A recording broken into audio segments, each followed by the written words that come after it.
Listen to the radio. Harry and Edna's want to show you heard it from the Three Bells. Watto, Harry. And Watto, Edna, and welcome to Harry and Edna on the wireless, where you take you by the hand and we lead you gently through what is the current UK vintage scene. Yay! What-ho? Well, we're getting close to that festive season when we think about Christmas, and you just can't have a Christmas without a Bing. Bing and Christmas go together. They do. Well, you just think of White Christmas, don't you, as well, I suppose. Right? The greatest... I think the greatest song on earth ever. Well, I wouldn't say the greatest song on earth, but isn't it the number one Christmas song ever? Yeah. If I remember. Yeah, I think so. Have you ever seen the film White Christmas? No. I have. And I hate to tell you, it kind of didn't do it. No, really? No, it's a big song and dance number. It's all right. The White Christmas is the big finale song. Actually, it's at the beginning of the film and at the end. But the rest of it is just. Is it about Christmas though? No, isn't that the one that has absolutely nothing to do with Christmas, or am I thinking of something else? You're thinking of something else. Okay, so White Christmas is definitely about Christmas. Yes. Okay. Yes. That's not the one I'm thinking of then. No, but it's a big song and dance number. So if you like big, song and dance numbers, big then White Christmas is the one for you. Okay, we'll have to put that on.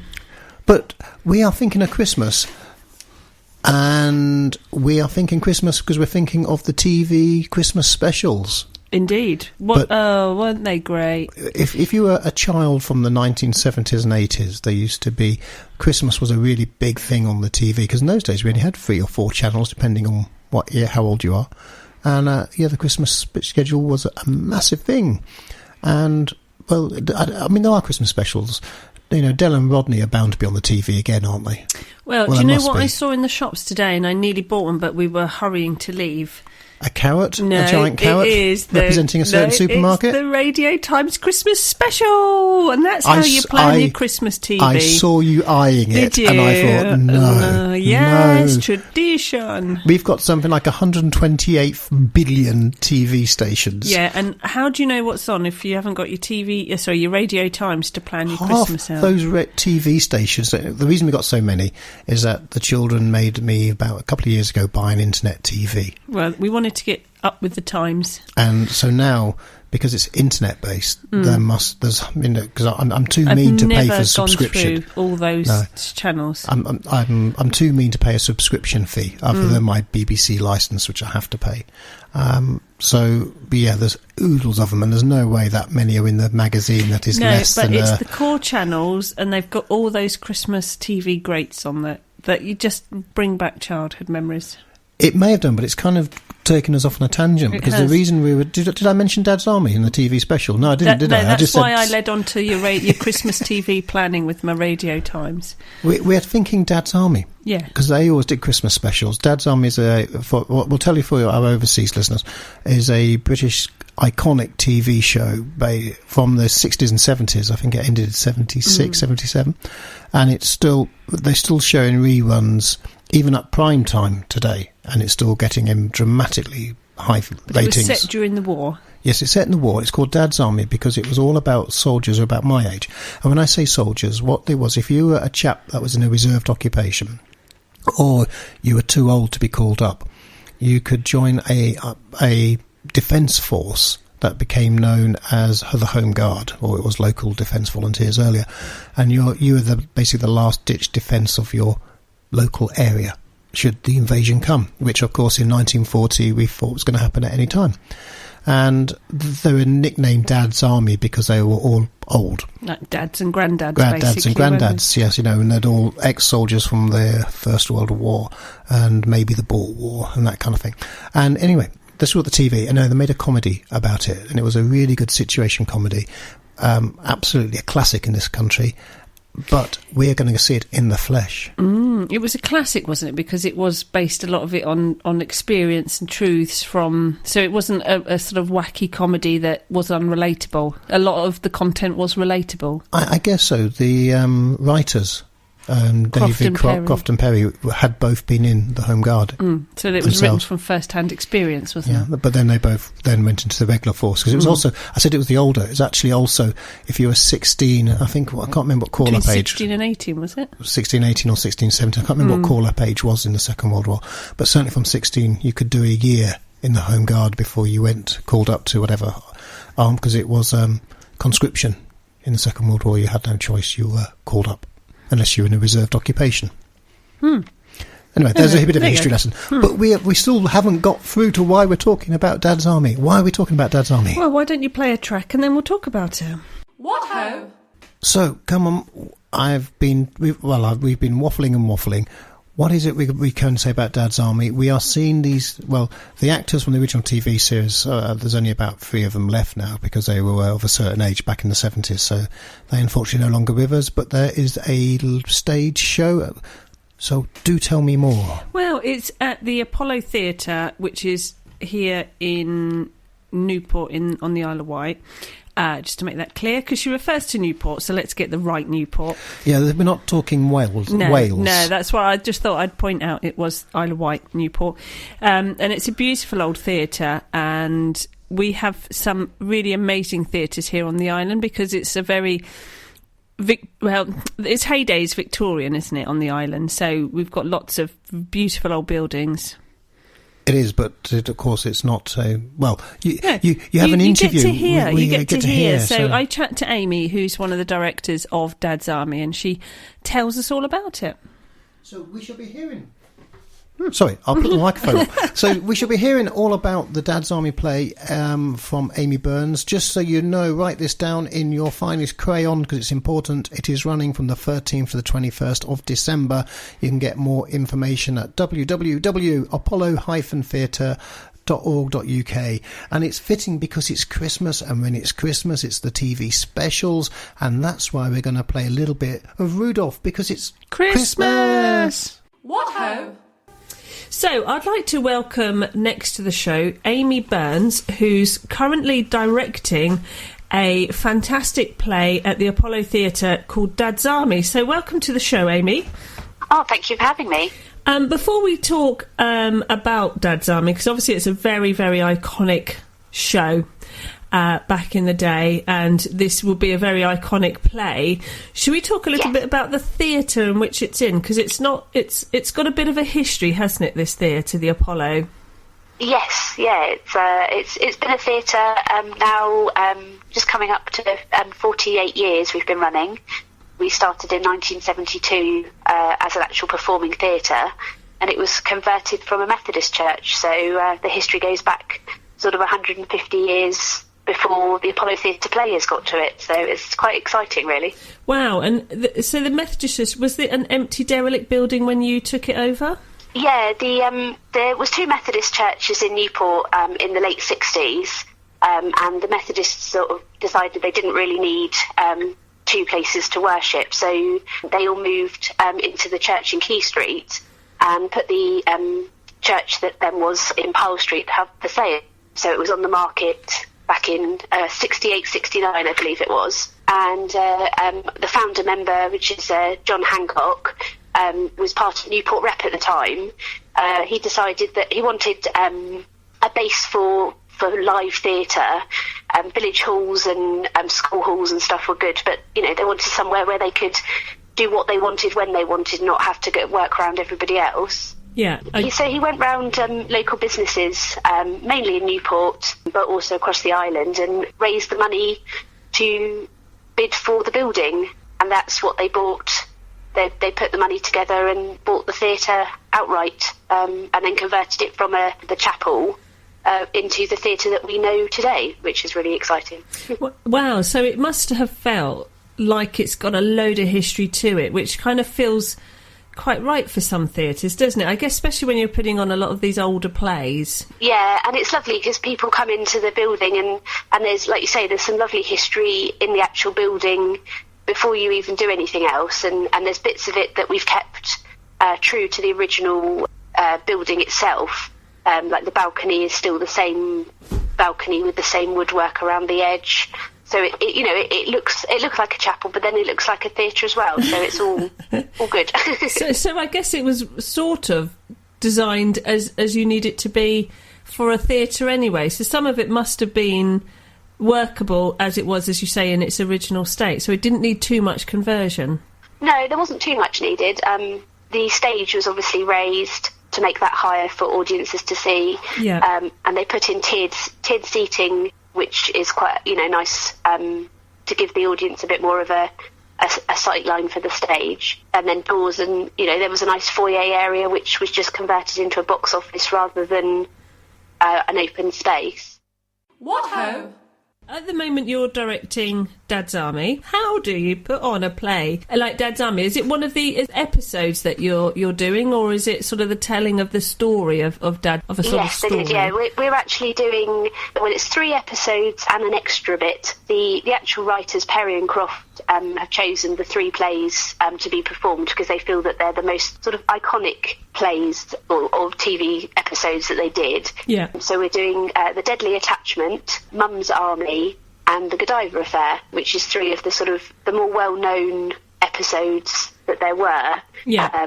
And they give you a good grasp of all of the characters and all those famous lines that everybody grew up with and will remember from watching the episodes on the telly. I was going to say, because Deadly Attachment, people might not remember what episode that was, but as soon as you say U-boat crew... Yes, that everybody remembers. Yes, the Don't Tell 'em Pike line.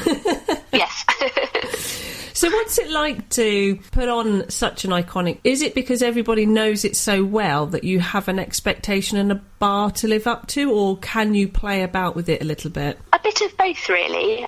We've sort of tried to stay true to, the episodes that people know on the telly, because that's kind of what people expect.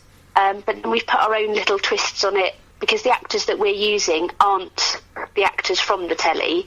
They don't do a complete mirror imitation of them. So there's little bits that we've put in, but we've kept it as true to the stories because that's the way they were written. They fall so nicely and so easily to be performed in that way. Was it hard trying to find the cast? Is it hard trying to find a Captain Mainwaring? Are you looking for someone who's similar? A little bit of both. The gentleman that we've got that's playing Captain Mainwaring he is, well, in my opinion, he is superb. It's Peter Gale. And he came along to the audition and was just right for that part, which is the same with all of the other gentlemen that have come along. We were lucky enough to have quite a large selection of men that came to the audition, and they just all slotted into the roles that were written on the page. It was a struggle to cast, being so many in the cast, but then, as I say, that they just sort of slipped into the right roles. So Dan and I, when we were doing the casting, didn't sort of have any problems knowing who was going to be right for which part. What ho! Ambrose and his orchestra. The King is still in London, and you are listening to Harry and Edna on the wireless as we take you by the hand, lead you through the vintage scene. And today we're finding all about Dad's Army, the iconic British TV show which is now on the stage here on the wonderful Isle of Wight at a place called the Apollo Theatre, which is in Newport, which is right smack in the middle. It's very hard to miss. Now, just very quickly, if you want to get hold of the show, do you know you can? The best way is go online. We do all the usual social media. If you want to find us on Facebook, it's Harry and Edna on the wireless. There is only us. Or alternatively, we do Instagram, actually. We're Harry and Edna Presents. Someone else got the Harry and Edna tag. And occasionally I have been known to tweet. And if you want to listen to this show or any of the previous shows, they are all available online. You just go to harryandedna.co.uk, and if you click on Listen Again, you'll see the entire back catalogue, which stretches all the way back to 2012. So there has been a lot of Harry and Edna on the wirelesses. What ho! Now in the booth next to me is young Edna, and she's still having a chat on the phone with Amy Burns about the Dad's Army play. We've got we're lucky at the Apollo. We've got sort of department heads that look after all of the different items at the theatre. So we've got a lovely costume team, and we go with a list of sort of what we want, and they sort of rummage up in the loft where all of our costumes are stored and get out what we need. Being a large group of military uniforms. We didn't have all of them, so we have had to hire some in, but they're like the ladies' dresses for Mum's Army. We've got a large selection of sort of dresses that are suitable for the women to wear that, you know, they would have worn in sort of wartime England. And then again with the props, we don't really throw anything away at the Apollo, so we have lots of things sort of sculling around in corners. Yeah, but it's an absolute treasure trove, is it, of lovely things you can use. Yeah, and it's like we needed, there's obviously a couple of guns in the first episode. Yeah. I'm speaking to one of the members and he said, oh yes, I've got one of those in my loft, I'll dig it out for you. Wow. It's a prop from a play years ago, and that's come in very handy this time. So how are you going to do the Godiva affair? How are you recreating that famous scene at the end? It's quite fun. Most of the action takes place, it's in your imagination. Yeah. So you don't actually see as much as you did in the TV series, which takes a bit of the fun away. But it's definitely something that's exciting, and when the audiences watch it, it's you think, oh, are we going to see? What are we going to see? What are we not going to see? And then it all goes, oh, yes, I remember. Yeah. So you're not going to have to walk a horse through the middle of the theatre or anything like that? No, we did contemplate it, but we've decided that it's probably the wrong time of year for that. So we'll give that one a miss this year. That's a bit of outdoor theatre, is it? No, it's a bit cold for that, I think. Yeah. What ho?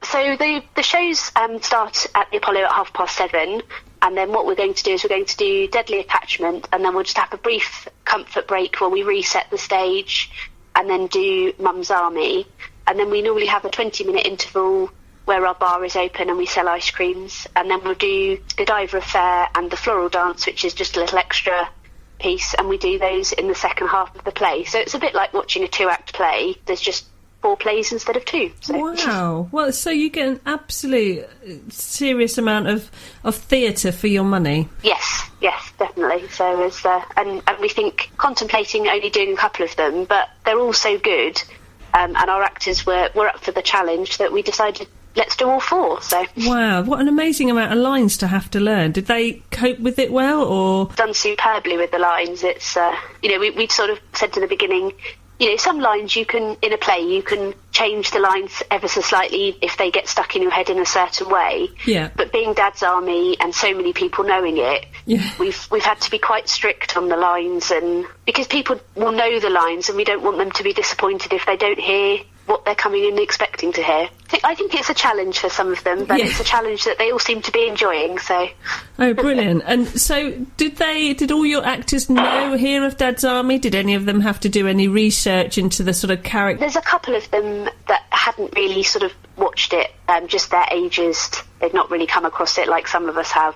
Yeah. But majority of them know Dad's Army. They grew up with it. They've always watched all of the episodes on the telly, and it's rekindled a lot of people's love for Dad's Army again. They've all come into rehearsal saying, "Oh, we've watched this episode, and we want to watch this one, and we remember that bit." So it's been really good, and it gives everybody something nice to talk about. Really, the good feelings that Dad's Army gave you. So. Yeah, absolutely, and it really is a timeless classic. Humour-wise, isn't it? The humour is just as funny today as it was back in when it was originally broadcast. Good for the soul, as they say. What ho? Now, we've got more of Edna chatting to Amy Burns, the director of the Dad's Army play, following... I'm going to play one more track, because we have to play some music, and we love playing music. But very quickly, if you want to see this Dad's Army play, the Dad's Army play is performed all over the country by various groups. But this particular one, directed by Amy, you can see between the 13th and 21st of December at the Apollo Theatre, which is in Newport on the Isle of Wight, right smack in the middle of the island. If you want to find more info or just want to find out about the theatre because it's gorgeous, or about the play, if you go to www.apollo-theatre.org.uk, and all the info is going to be there. Don't forget, you can buy your tickets from there. Edna and I will be there. Well, we're going to go on one of the nights because I'm just not going to turn down an opportunity to see good theatre, and hopefully we will take the microphone along and we can record a future show, and maybe if we're trying to get a chat to some of the characters, it'd be wonderful, wouldn't it, to talk to some of those, to say you had Captain Mannering on your radio show. Now that would be an achievement. Amy Burns coming back after this then with young Edna. What ho? And are available via our website, which is apollo-theatre.org.uk. What ho? Well, just a nice little gentle introduction, because we had a bit of a falling out because I believe Christmas starts, give or take, sort of the end of September.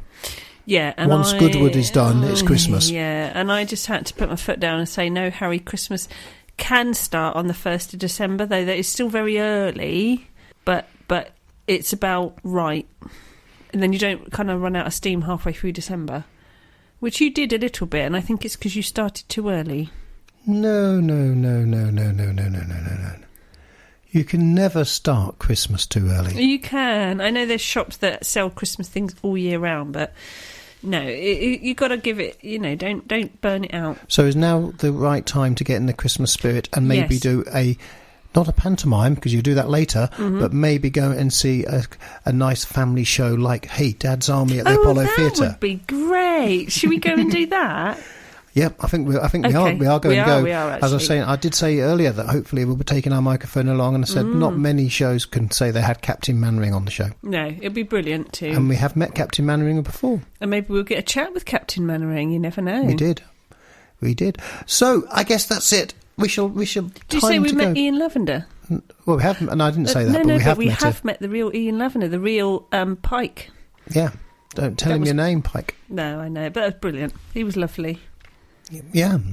Anyway, you just threw me. I just threw you. Sorry. I was just about to say it's time for us to go, and I was going to say all the ting tong and toodle pips and all that, but just going to say, how about Freeze Out? This is Clarence Williams. Is that still getting in that sort of seasonal vibe there? The cold, chilly, seasonal Christmas weather. Yeah. So I'm going to say toodle pip and a tinkety tonk from me.